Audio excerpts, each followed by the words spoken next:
ధాన్యానికి గిట్టుబాటు ధర దక్కక నెల్లూరు జిల్లా రైతులు ఆందోళన చెందుతున్నారు. జిల్లాలో ఈ రబీ సీజన్లో 5 లక్షల ఎకరాల్లో రైతులు వరి సాగు చేశారు. 15 రోజులుగా కోతలు ముమ్మరంగా సాగుతున్నాయి.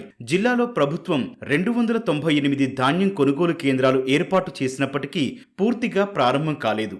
జిల్లా collector, joint collector, civil supply అధికారులు నియమించిన నిబంధనలు ఎక్కడా అమలు కావడం లేదు. వ్యాపారస్తులు తమ ఇష్టానుసారంగా వారికిష్టమొచ్చినట్టు ధరలు తగ్గించి కొనుగోలు చేస్తున్నారని, అధికారులు పట్టించుకోవటం లేదని రైతు నాయకులు ఆవేదన వ్యక్తం చేస్తున్నారు. పుట్టికి 8.5 కిలోలు మాత్రమే తరుగు తీయాలని ప్రభుత్వం చెబుతున్నప్పటికీ మిల్లర్లు, వ్యాపారస్తులు 70 కేజీల తరుగు తీస్తున్నారని వాపోతున్నారు. నెల్లూరు జిల్లాలో ధాన్యం దిగుబడి వస్తూ ఉన్నాయి. రైతుల మద్దతు ధర 19,720 ఉండాలా, 16,000కే రైస్ మిల్లర్లు, డలార్లు రైతుల్ని మోసం చేస్తూ ఉన్నారు. మేము ఇదివరకే 2 సార్లు మెమరాండం ఇచ్చాం. అధికారులు రైస్ మిల్లర్లని, రైతుల్ని కూర్చొని పెట్టి ఒక అవగాహన సదస్సు కల్పించారు. తేమ శాతం ఉందో దాంట్లో రైతులకి, రైస్ మిల్లర్లకి కొన్ని ఇబ్బందులు ఉన్నాయి. 17% వరకు తేమ ఉంటే మీ దగ్గర తేమ శాతం పట్టుకోమని చెప్పారు. 17% పైనుంటే శాతానికి క్వింటాలకు 1 కేజీ లెక్కన తీసుకుంటామని చెప్పి 22% వరకు ఒక అగ్రిమెంట్ కుదిరింది. ఆ అగ్రిమెంట్ని కూడా వాళ్ళు తుంగలో దొక్కి వాళ్ళు ఏదైతే ఇంతకుముందు చేస్తున్నారో 920 కేజీలు, ఆ 920 కేజీల పైన మేము శాతానికి 1 కేజీ ఇంకా తీసుకుంటామని 950 కేజీలు ఇవ్వండి, 60 కేజీలు ఇవ్వండి అని చెప్పి రైతుల మీద దుర్మార్గంగా ప్రవర్తిస్తూ ఉన్నారు. నెల్లూరు జిల్లాలో వరి కోతలు మొదలయ్యి 15 రోజులైంది. ప్రభుత్వం ముందుగానే 297 ధాన్యం కొనుగోలు కేంద్రాలను ఏర్పాటు చేసింది.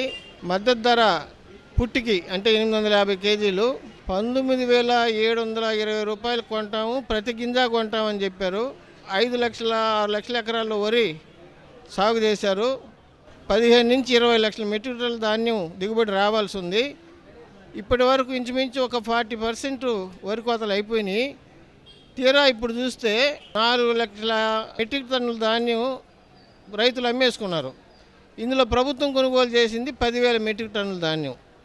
మిగతా ధాన్యం అంతా 16,000కి 17,000కి కొంటా ఉన్నారు. అందులో నెమ్ము పేరుతో పుట్టి 850 కేజీలు అయితే 920 కేజీలు తీసుకుంటున్నారు. అంటే అదనంగా 70 కేజీలు అదనంగా తీసుకుంటా ఉన్నారు.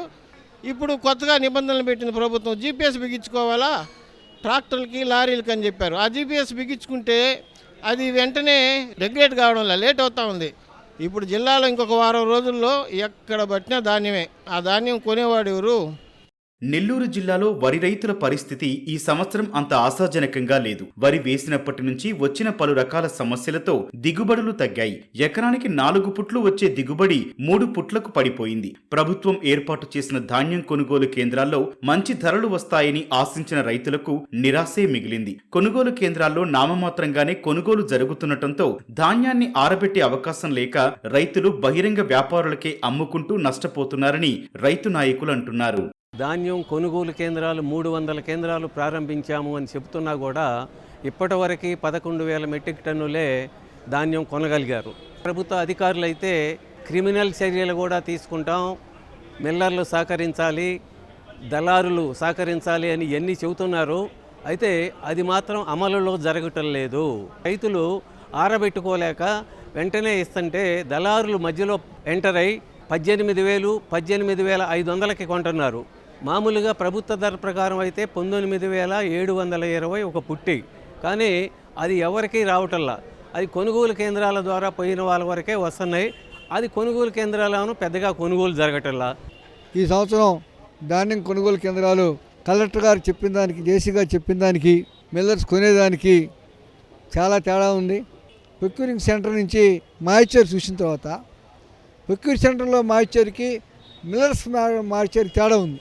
ఇప్పటికైనా రాష్ట్ర ప్రభుత్వం తగు చర్యలు తీసుకొని ధాన్యాన్ని మొత్తాన్ని చెప్పిన ప్రకారం ప్రభుత్వం నార్మ్స్ ప్రకారం కొనుగోలు చేయాలని మేము ఈ ప్రభుత్వాన్ని రిక్వెస్ట్ చేస్తా ఉన్నాం.